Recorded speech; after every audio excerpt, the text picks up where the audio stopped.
Lampu-lampu minyak di balai kota Baghdad masih menyala ketika Abu Nawas duduk bersila di sudut ruangan.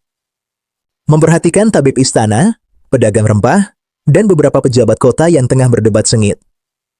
Di tengah mereka berdiri seorang lelaki gemuk berwajah pucat, mengeluh sambil memegang perutnya. "Setiap kali aku minum susu sebelum tidur, aku bermimpi buruk," katanya dengan suara bergetar. Mimpi dikejar anjing, jatuh ke sumur, bahkan pernah bermimpi istriku berubah jadi singa. Tabib istana mengangguk-angguk serius. Itu sudah jadi mitos lama. Susu bersifat dingin, bila diminum malam hari akan mengganggu ruh dan membawa mimpi buruk. Pedagang rempah menimpali, "Benar. Karena itu aku selalu menyarankan madu atau jahe sebelum tidur. Susu hanya cocok diminum pagi." Para pejabat manggut-manggut, merasa menemukan kebenaran yang aman untuk dipercayai. Abu Nawas sejak tadi diam, hanya tersenyum kecil sambil mengelus janggutnya. "Aku heran," kata Abu Nawas akhirnya, suaranya tenang tapi jelas. "Mengapa mimpi buruk selalu disalahkan pada susu, bukan pada pikiran orang yang meminumnya?" Ruangan mendadak sunyi. Tabib istana memandang Abu Nawas dengan alis terangkat. "Apa maksudmu, wahai Abu Nawas?"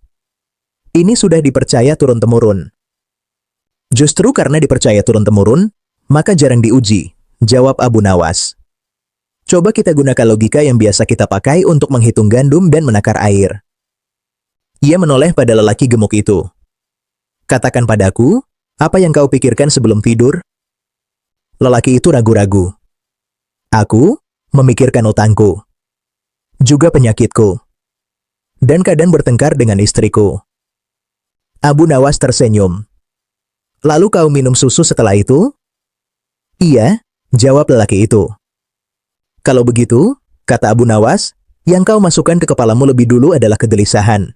Baru setelah itu susu masuk ke perutmu. Aneh bila susu yang disalahkan, sementara pikiranmu penuh kecemasan." Seorang pejabat menyela, tapi banyak orang mengatakan hal yang sama. Minum susu, lalu mimpi buruk. Abu Nawas mengangguk. Banyak orang juga mengatakan kalau berjalan di bawah tangga membawa sial. Tapi para tukang bangunan tetap berjalan di bawah tangga setiap hari dan pulang dengan selamat. Beberapa orang tertawa kecil. Abu Nawas lalu berdiri dan mengambil kendi air. Air ini bila diminum orang yang sedang marah, rasanya tetap tawar. Bila diminum orang yang tenang, rasanya juga tetap tawar. Air tidak berubah karena pikiran manusia. Susu pun demikian. Tabib istana mengerutkan dahi. Tapi tubuh manusia berbeda-beda. "Benar," kata Abu Nawas. "Ada orang yang perutnya tidak cocok dengan susu, lalu kembung. Perut kembung bisa membuat tidur tidak nyaman. Tidur tidak nyaman bisa membuat mimpi terasa buruk. Tapi itu soal pencernaan dan kenyamanan, bukan susu yang mengirim mimpi jahat ke kepala. Besok pagi, minumlah susu lalu tidur siang tanpa memikirkan utang, tanpa bertengkar. Jika ia tetap mimpi buruk, aku yang akan berhenti minum susu seumur hidup." Tawa kembali pecah di ruangan. Seorang pejabat berkata, "Kalau begitu, mengapa mitos ini bertahan lama? Lagi pula, kalau mimpi buruk disebabkan susu, seharusnya anak-anak yang minum susu setiap malam menjadi makhluk paling menakutkan di dunia." Lelaki gemuk itu tertawa. "Jadi mimpiku bukan salah susu?" "Bukan," kata Abu Nawas. "Mimpimu adalah cermin pikiranmu." Lelaki gemuk itu pulang dengan langkah lebih ringan, membawa satu kendi susu, bukan lagi sebagai sumber ketakutan, melainkan sebagai minuman biasa sebelum tidur. Keesokan harinya, balai kota kembali ramai. Lelaki gemuk itu datang lebih awal, wajahnya tampak segar. Di tangannya masih ada kendi susu yang sama, kini hampir kosong. Para pejabat berbisik-bisik, penasaran apakah tantangan Abu Nawas benar-benar terjadi. "Apa yang kau alami semalam?" tanya tabib istana, setengah berharap setengah cemas. Lelaki itu mengusap perutnya. "Aku minum susu, seperti biasa. Tapi kali ini aku mengikuti saran Abu Nawas. Aku tidak memikirkan utang, tidak mengingat pertengkaran. Aku bahkan memejamkan mata sambil menghitung napasku." Semua menahan napas. "Aku bermimpi sedang berjalan di pasar," lanjutnya. "Tidak ada singa, tidak ada sumur. Hanya pasar biasa. Bahkan aku sempat menawar ikan." Beberapa orang tertawa, Tapi pedagang rempah tampak tidak puas. Kebetulan, katanya cepat. 1 malam tidak cukup untuk mengalahkan mitos yang dipercaya ratusan tahun. Abu Nawas yang baru masuk, mendengar kalimat itu dan berhenti sejenak. Kalau 1 malam dianggap kebetulan, katanya, maka ratusan tahun kepercayaan tanpa bukti juga layak disebut kebetulan yang diwariskan. Pedagang rempah mendengus. Kau selalu pandai berbicara, Abu Nawas. Tapi rakyat tidak hidup dari kata-kata, mereka hidup dari kebiasaan. Justru karena itu kebiasaan harus diuji, jawab Abu Nawas. Kalau tidak, kita bisa salah kaprah seumur hidup. Seorang pejabat muda maju ke depan.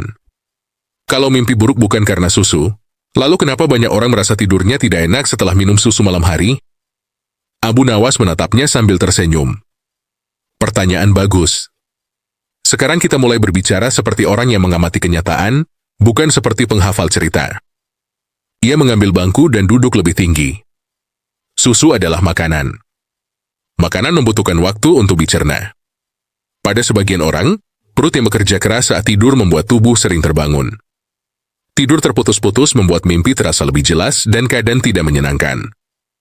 Jadi bukan mimpinya yang buruk, sela tabib, tapi tidurnya yang terganggu. Tepat, kata Abu Nawas. Orang yang tidur nyenyak jarang mengingat mimpi. Orang yang tidurnya gelisah, mengingat mimpi dengan detail, lalu menyebutnya mimpi buruk. Pedagang rempah terdiam, tapi masih mencoba bertahan.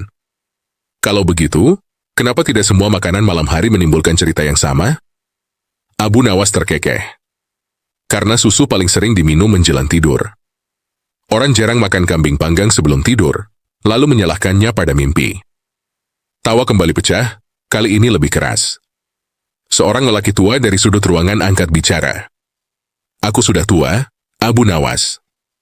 Dari dulu aku percaya susu malam membawa mimpi buruk. Apakah selama ini aku keliru? Abu Nawas memandangnya dengan hormat. Bukan keliru, hanya kurang pilihan penjelasan. Dahulu orang tidak punya cara untuk memahami tubuh selain cerita. Sekarang kita punya pengamatan. Ia melanjutkan belan, jika seseorang minum susu dan merasa tidak nyaman, solusinya bukan takut pada mimpi, tapi mengatur jumlah, waktu minum, atau kondisi tubuhnya. Tabib istana mengangguk perlahan. Berarti mitos ini muncul karena orang melihat kejadian berulang, tapi salah menarik kesimpulan. Seperti melihat ayam berkokok sebelum matahari terbit lalu mengira ayam yang membuat matahari terbit, kata Abu Nawas ringan. Pedagang rempah akhirnya tersenyum kecut. Kalau begitu, aku harus mengubah caraku menjelaskan pada pelanggan. Tidak perlu berhenti menjual jahe dan madu, kata Abu Nawas. Cukup berhenti menakut-nakuti susu. Lelaki gemuk itu mengangkat kendi susunya.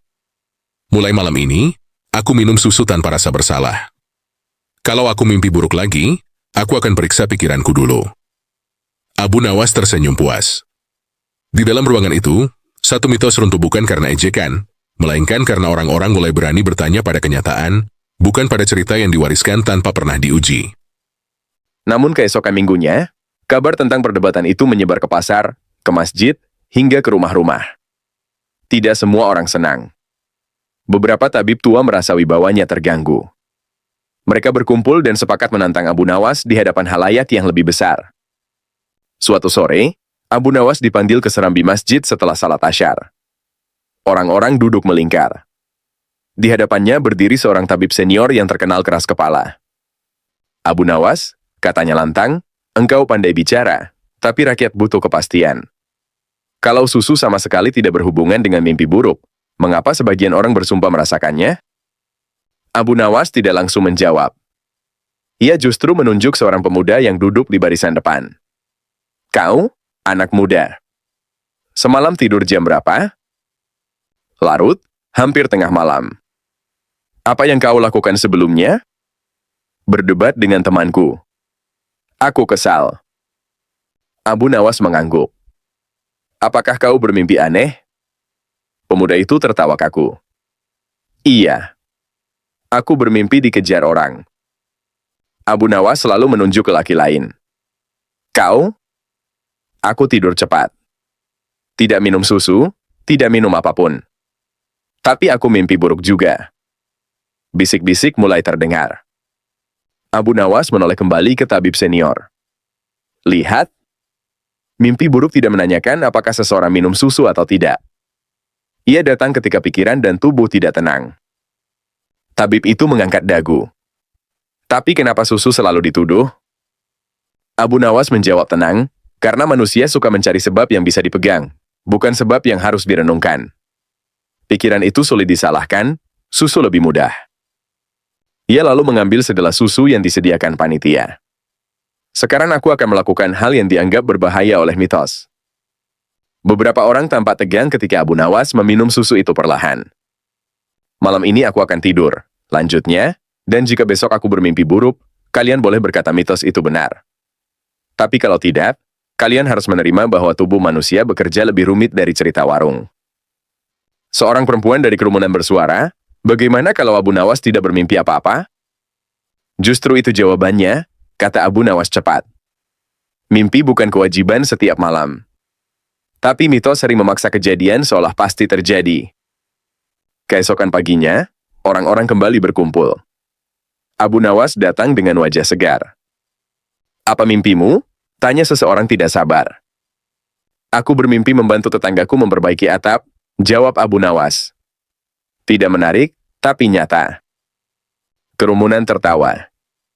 Tabib senior terdiam lama, lalu berkata pelan, berarti selama ini kami salah memahami sebab dan akibat. Abu Nawas mengangguk.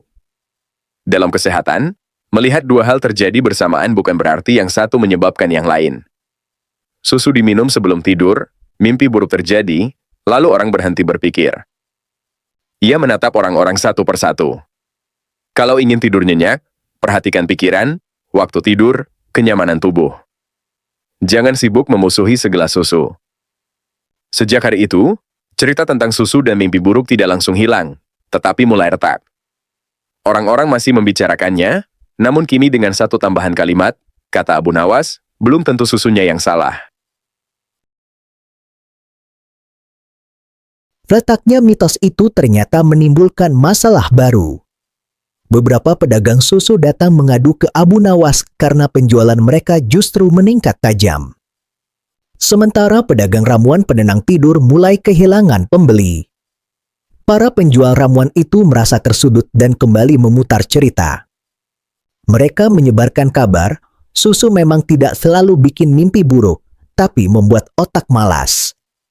Orang jadi bodoh. Kabar itu cepat beredar.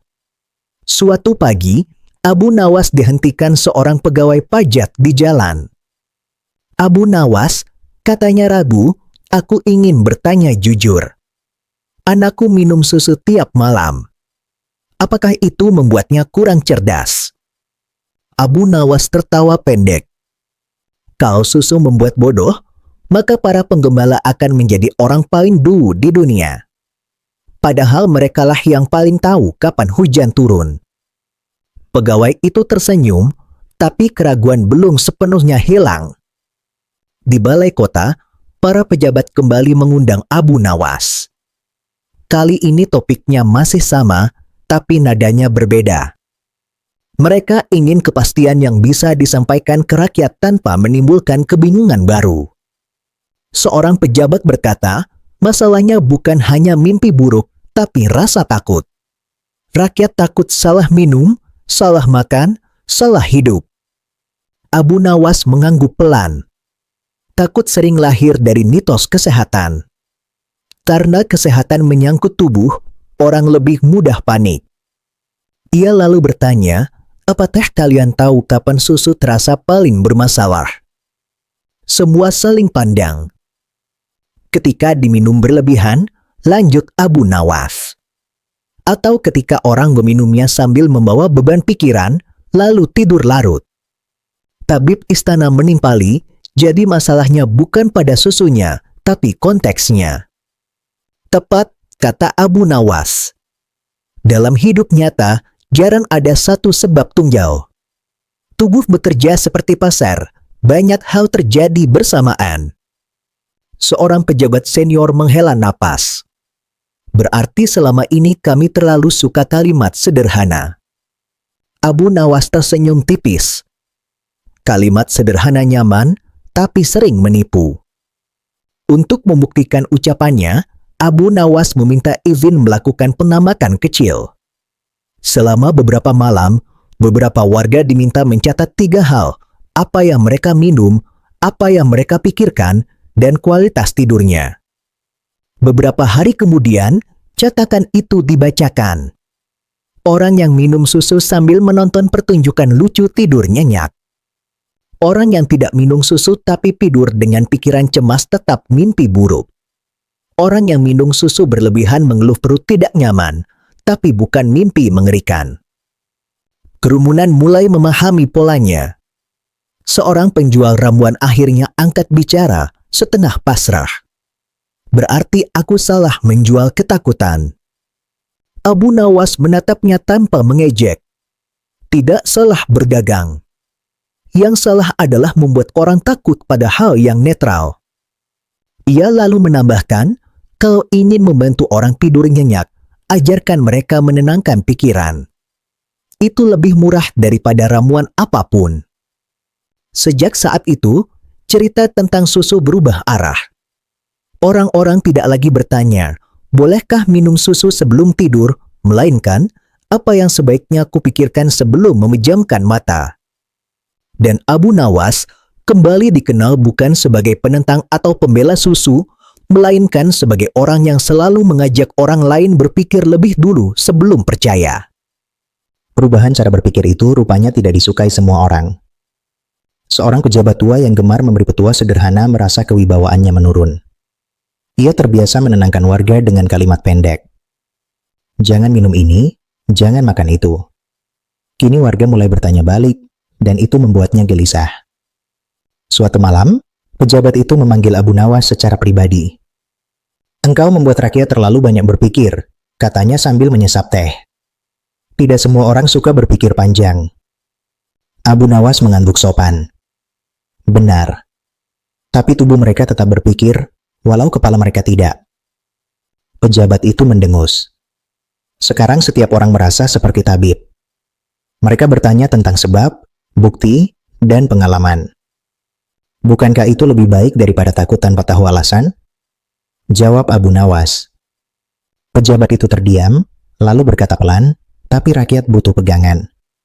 Kalau tidak ada mitos, mereka bingung. Abu Nawas tersenyum.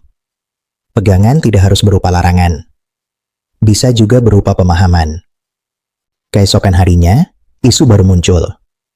Seorang pria mengaku tetap bermimpi buruk meski sudah menenangkan pikiran. Dan hanya minum sedikit susu. Cerita itu cepat menyebar dan dipakai sebagian orang sebagai bukti bahwa Abu Nawas keliru. Abu Nawas meminta pria itu datang ke balai kota. Kau bermimpi buruk kapan? Tanyanya. Hampir setiap malam.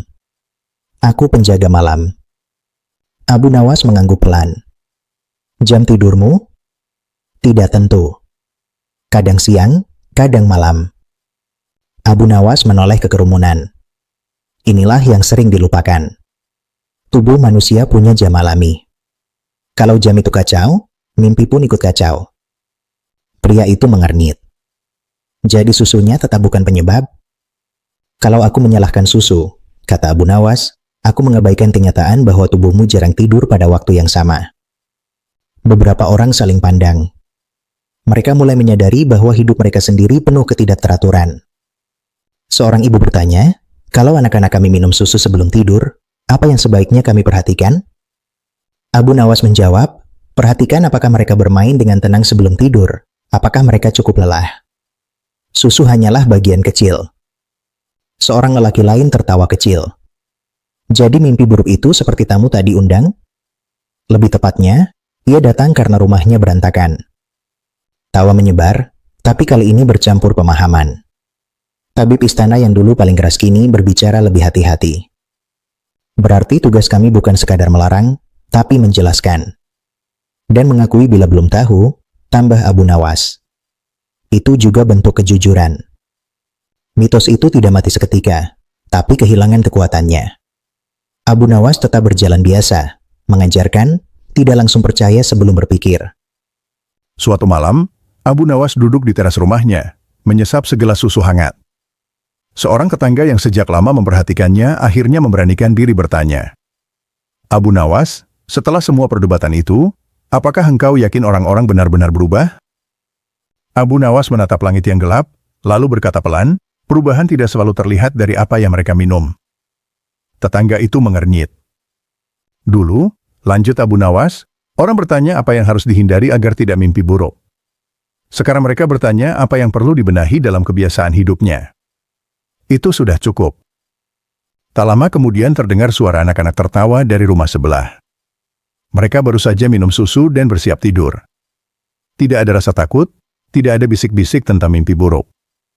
Abu Nawas menghabiskan susunya, lalu berdiri. Mitos tidak selalu mati, katanya pada dirinya sendiri, kadang hanya kehilangan pendengarnya. Malam itu Baghdad kembali tenang. Bukan karena semua orang sepakat, melainkan karena semakin sedikit yang menelan cerita tanpa menelannya dengan akal.